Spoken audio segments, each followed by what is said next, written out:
بسم الله الرحمن الرحیم. من قل صدقه قل صدیقه. من اغسو قل چی کم شو، صدقه د رشتیا، قل نو کم شي صدیقه د دوستان.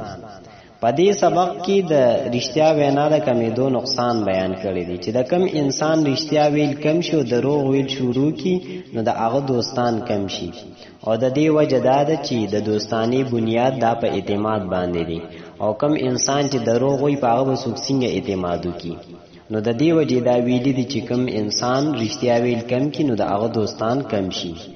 من قل صدقه قل صدیقه. د دې لغوي تحقیق داسې دی چې من دا اسم موصول دی، قل دا د ضربه یضربونه د فعل ماضی مغروب واحد مذکر غایب صیغه ده او د دې مصدر راځي قلتون معنی د کمیدل.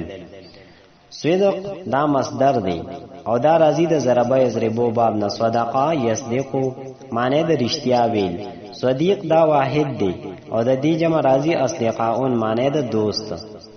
من قل صدقه قل صدیقه. د دې ترکیب داسې دی چې من اسم موصول، قل فعل، صدقه کې صدق مضاف، هو ضمیر مضاف الیه، مضاف سره د مضاف الیه نه دا فاعل شو د قل فعل لپاره، فعل سره د خپل فاعل نه دا جمله فعلیه خبریه دا صله شو د من اسم موصول لپاره، موصول سره د صلینا مرفوع محلا دا مبتدا شو.